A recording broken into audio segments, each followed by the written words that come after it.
প্রিয় দর্শক, অন্য মঞ্চের আলাপচারিতায় আপনাদের সকলকে আমন্ত্রণ জানাচ্ছি। কথায় আছে রাজার দলের রাজকীয় কারবার। ডক্টর মোহাম্মদ ইউনূসের প্রত্যক্ষ উৎসাহে দল গঠনের পরপরই কিংস পার্টির খ্যাতি অর্জন করে ফেলেছে এনসিপি। সরকারে না থেকেও সরকারি ক্ষমতা উপভোগ করছেন নেতারা। সরকারি কর্মকর্তাদের বদলি পদোন্নতি হচ্ছে তাদের ইচ্ছায়। চলছে নির্বিঘ্নে চাঁদাবাজি।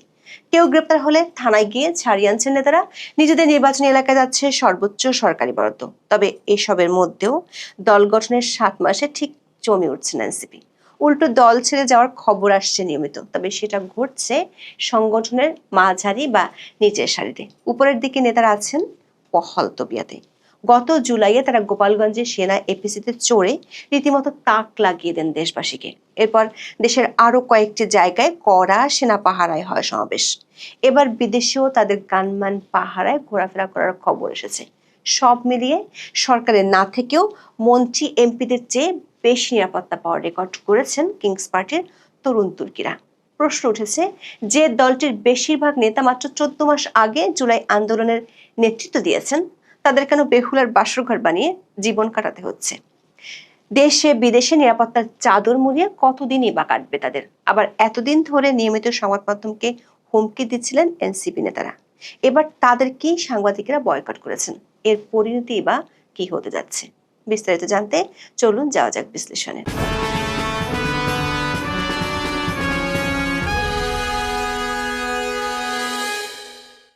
আওয়ামী লীগ সরকার পতনের প্রায় 7 মাসের মাথায় আনুষ্ঠানিকভাবে আত্মপ্রকাশ করে জাতীয় নাগরিক পার্টি বা এনসিপি। নাহিদ ইসলামের নেতৃত্বে 28শে ফেব্রুয়ারি যাত্রা শুরু করা দলটির পেছনে ডক্টর মোহাম্মদ ইউনূসের সমর্থন কারো অজানা নয়। প্রধান উপদেষ্টা নিজেও উৎসাহ দেওয়ার বিষয়টি নিয়ে লুকোচুরি করেনি। জানুয়ারির শেষ দিকে যুক্তরাজ্যের ফিনান্সিয়াল টাইমসে তিনি আগাম ঘোষণাও দেন। নিয়োগকর্তার ছাত্রদের প্রসঙ্গ তুলে বলেন, তাদের কোনো সুযোগ নেই, এমনকি সংসদে তাদের একটিও আসন থাকবে না। কেন? কারণ কেউ তাদেরকে চেনে না। সেই অচেনা নেতাদের একটি দল গঠনের জন্য সর্বোচ্চ সরকারি সুবিধা তিনি দিয়েছিলেন। এর 1 মাসের মধ্যে আসে এনসিপি গঠনের ঘোষণা।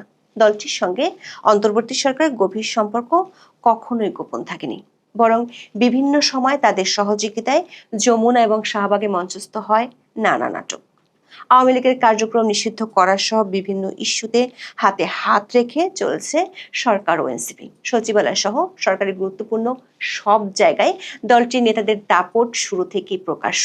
এমনকি চাঁদাবাজিতে জড়ানো নেতাকর্মীদের ছাড়াতে থানায় ছুটতে দেখা যায় শীর্ষ নেতাদের। এমন অবস্থায় কিংস পার্টির পরিচিতি পেতে বেশি দিন অপেক্ষা করতে হয়নি দলটির। তবে এই পরিচিতি দলের নেতাদের সরকারে প্রভাব বাড়ালেও মাঠের অর্জন বলতে গেলে শূন্য। মাত্র 7 মাসই একটি নাম সর্বস্ব দলে পরিণত হয়েছে ডক্টর ইউনূসের স্বপ্নের বাতিঘর। সবশেষ জাকসুর মতো বিভিন্ন বিশ্ববিদ্যালয়ের ছাত্র সংসদ নির্বাচনে হয়েছে তাদের ভরাডুবি। জনবিচ্ছিন্নতার গভীরে পৌঁছালেও নেতাদের প্রভাবের কোনো শেষ নেই। সেই সঙ্গে দিনকে দিন তাদের ঘিরে বাড়ছে নিরাপত্তার জাল। এনসিপি নেতারা 16 জুলাই মার্চ টু গোপালগঞ্জ করতে গিয়ে প্রচন্ড প্রতিরোধের মুখে পড়েন। তখন দেখা যায় বাংলাদেশের ইতিহাসের অভাবিত দৃশ্য। নিয়মিত বিরোধীতে সেনাবাহিনীকে বিষোদ্গার করা এনসিপি নেতারা সেদিন সুরসুর করে চলে বসেন সেনা এপিসিতে। এরপর বিকল্প রাস্তায় গোপালগঞ্জ ছাড়েন। অন্যদিকে সেদিন গোপালগঞ্জে গুলিতে প্রাণ হারান 5 জন। যুদ্ধের অস্ত্র নিয়ে বিক্ষোভকারীদের উপর সেনাবাহিনীর চড়াও হওয়ার দৃশ্য ছড়িয়ে পড়ে আন্তর্জাতিক অঙ্গনেও। আর সেই দৃশ্য রাজধানীর কন্ট্রোল রুম থেকে জুসের গ্লাসে চুমুক দিতে দিতে উপভোগ করেন সরকারের কয়েকজন উপদেষ্টা। গর্বিত ভঙ্গিতে সে ছবি আবার ফেসবুকে পোস্ট করেন বহুল বিতর্কিত উপদেষ্টা আসিফ মাহমুদ। গোপালগঞ্জের পর কক্সবাজার, চট্টগ্রাম সহ কয়েকটি জেলায় নজিরবিহীন সেনা নিরাপত্তায় সমাবেশ করে এনসিপি। সব জায়গাতেই এপিসির উপস্থিতি দেখা যায়। রাতারাতি এনসিপির এবং এপিসি পরিণত হয় সমর্থক শব্দে। দলটির জনবিচ্ছিন্নতা কোথায় গিয়ে পৌঁছেছে সেই প্রশ্ন তখন থেকেই ঘুরপাক খাচ্ছে সারা দেশে। দর্শক, কয়েক মাস ধরে দেশের মাটিতে এক ধরনের আতঙ্কের জীবন পার করছেন কিংস পার্টি নেতারা।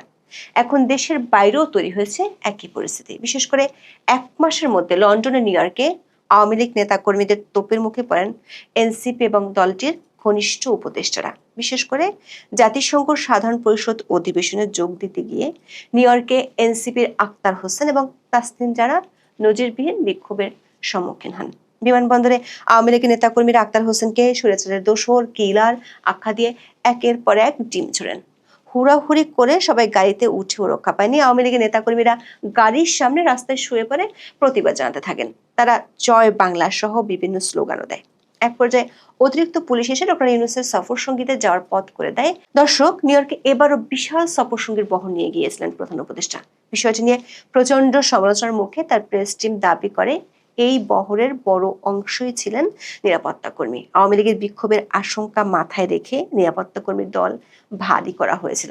তবে পত্রিকার খবর থেকে জানা যাচ্ছে সরকারি নিরাপত্তা কর্মীর বিশাল বহরও এনসিপির দুই নেতাকে আশ্বস্ত করতে পারেনি। তারা আলাদাভাবে নিয়োগ দেন প্রাইভেট গানম্যান। সমকালের এক প্রতিবেদনে জানানো হয়, আওয়ামী লীগ নেতাকর্মীদের হামলার আশঙ্কায় যুক্তরাষ্ট্র সফরে এনসিপির শীর্ষ দুই নেতার বাড়তি নিরাপত্তার ব্যবস্থা ছিল। 2 সশস্ত্র দেহরক্ষী নিয়োগ দেওয়া হয়। 3 দিনে আক্তার হোসেন ও তাসলিম জারার নিরাপত্তায় গানম্যান রাখতে খরচ হয় প্রায় 6 লাখ টাকা। এনসিপি ডায়াসপোরা অ্যালায়েন্সের যুক্তরাষ্ট্র শাখার নেতাকর্মীরা এই খরচ বহন করেছেন। প্রোটেক্টর নামের একটি অ্যাপের মাধ্যমে 2 গানম্যান ভাড়া করা হয়। প্রতিবেদনে বলা হয়, পুরো সফরে নিউ ইয়র্কের গ্র্যান্ড হায়াত হোটেলে অবস্থান করেন এনসিপির 2 নেতা। হোটেলের লবিতে সার্বক্ষণিক ডায়াসপোরা অ্যালায়েন্সের নেতাকর্মীরা অবস্থান নেন। তবে জাতিসংঘ সদর দপ্তর সহ রাষ্ট্রীয় সফরের আওতাধীন অনুষ্ঠানের সময় গানম্যান ছিল না। দর্শক, বিমানবন্দরে হেনস্থার পর জ্যাকসন হাইটস ও টাইম স্কয়ার সহ বিভিন্ন জায়গায় আক্তারের ঘুরে বেড়ানোর ভিডিও পোস্ট করে পাল্টা জবাব দিতে চেয়েছে এনসিপি। তবে এখন জানা যাচ্ছে এসব ঘোরাঘুরি করার সময় তার আশেপাশে ছিল গানম্যানের নজরদারি। সমকালের প্রতিবেদনে বলা হয়, আক্তার ও যারা নিউ ইয়র্কের বেশ কিছু জায়গায় যান। নিউ ইয়র্কে এনসিপি ডায়াসপোরা অ্যালায়েন্সের একটি মতবিনিময় সভা হয়। সেখানে আক্তার হোসেন ও তাসলিম জারা অংশ নেন। এছাড়া নিউ ইয়র্কের হাডসনে স্টর্ম কিং আর্টস সেন্টার পরিদর্শনে যান এনসিপি নেতারা। হোটেলে অবস্থান থেকে শুরু করে এসব অনুষ্ঠানে এবং ঘোরাঘুরি করার সময় তাদের সঙ্গে ছিল ওই গানম্যান।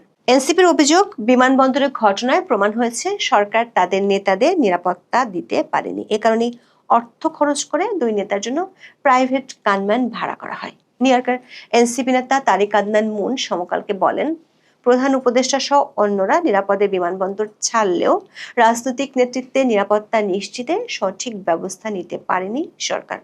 তথ্য আদান প্রদানে স্পষ্ট ঘাটতি ছিল। আমরা এজন্য নেতাদের সঙ্গে থেকেছি যাতে অপ্রীতিকর ঘটনা ঘটতে না পারে। অর্থাৎ নিউ ইয়র্কে নিজেদের দলের নেতাকর্মীরাও পাহারা দিয়েছেন আক্তার এবং জারাকে। এর সঙ্গে ভাড়াটে বন্দুকধারীও রাখা হয়েছিল। প্রশ্ন হলো, এত নিরাপত্তার বন্দোবস্ত কেন করতে হচ্ছে জুলাই আন্দোলনের নেতাদের সুরক্ষার জন্য? রাজনীতির ময়দানে এমন নিরাপত্তা আয়োজনের মাধ্যমে মানুষের কাছে কতটা পৌঁছাতে পারছে এনসিপি? দিনে দিনে বেড়ে চলা জনবিচ্ছিন্নতা তাদের কোথায় ঠেলে দিচ্ছে? দর্শক, এনসিপির জনবিচ্ছিন্নতার প্রমাণ আরো স্পষ্ট হয়েছে আক্তার এবং যারা ঢাকায় ফেরার পর। তাদের ঘিরে থাকা নেতাকর্মীরা সংবাদকর্মীদের উপরে চড়াও হন। এর জেরে 2 নেতার বক্তব্য বয়কট করেন সাংবাদিকরা। দল গঠনের পর নিয়মিত সংবাদ মাধ্যমকে হুমকি দিয়ে যাচ্ছেন কিংস পার্টি নেতারা। বিশেষ করে হাসনাত আব্দুল্লাহ এবং সার্জিস আলম এরই মধ্যে এ বিষয়ে পরিচিত হয়ে উঠেছেন। তবে দল গঠন হওয়ার পর এই প্রথম এনসিপি নেতাদের সংবাদ বর্জন করলেন সাংবাদিকেরা। প্রত্যক্ষদর্শীরা জানান, দেশে ফিরে বিএনপি নেতা হুমায়ুন কবির ভিআইপি ফটকে সাংবাদিকদের সঙ্গে কথা বলছিলেন। সেখানে আক্তার হোসেন ও তাসলিম জারার জন্য ফুল নিয়ে অবস্থান করছিলেন এনসিপির কিছু নেতাকর্মী। হুমায়ুন কবিরের বক্তব্যের মধ্যে তারা ইনকিলাব ইনকিলাব জিন্দাবাদ জিন্দাবাদ স্লোগান দিতে শুরু করেন। তখন সাংবাদিকরা উচ্চ স্বরে স্লোগান না দেওয়ার অনুরোধ করা মাত্র তেরে যান এনসিপি নেতাকর্মীরা। এরপর সাংবাদিকেরা আক্তার হোসেন ও তাসলিম জারার সংবাদ সম্মেলন বর্জনের ঘোষণা দেন। কয়েক নেতা তাদের ফেরানোর চেষ্টা করেও সফল হননি। মাত্র কয়েক মাস আগে এমন ঘটনা ঘটলে এনসিপি নেতারা রাজুতে আয়ের ডাক দিয়ে সংবাদ মাধ্যম গুড়িয়ে দেওয়ার হুমকি দিতেন। তবে এতদিনে অনেকটা গড়িয়েছে যমুনার জল। তাই ঘটনা নিয়ে দুঃখ প্রকাশ করে বিবৃতি দিয়েছে এনসিপি। এতে বলা হয়, দলের নেতাকর্মীদের বিরুদ্ধে সাংবাদিকদের সঙ্গে অসদাচরণের অভিযোগ উঠেছে, যা একই সঙ্গে দুঃখজনক ও নিন্দনীয়। এনসিপির পক্ষ থেকে বিষয়টি খতিয়ে দেখা হচ্ছে। ইতিমধ্যে দায়ী ব্যক্তিদের চিহ্নিত করার কাজ চলছে। প্রমাণ সাপেক্ষে তাদের বিরুদ্ধে সাংগঠনিক ব্যবস্থা নেওয়ার নির্দেশ দেওয়া হয়েছে। দর্শক, এই বিবৃতির মতো অতীতে বহু বিবৃতি দেখা গেছে এনসিপির। বিভিন্ন ঘটনায় তদন্ত ব্যবস্থা নেওয়ার প্রতিশ্রুতি দেওয়া হয়েছে। তবে সেই প্রতিশ্রুতি হারিয়ে গেছে কালের গর্ভে।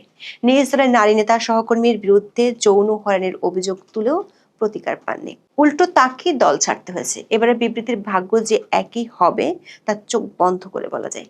শেষে এপিসি এবং বিদেশি গানমান নিয়ে চলা এনসিপি নেতাদের রাজনৈতিক ভাগ্য যে ওই বিবৃতির মতোই হতে যাচ্ছে তা নিয়ে কি কোনো সংশয় আছে? এখন এ পর্যন্ত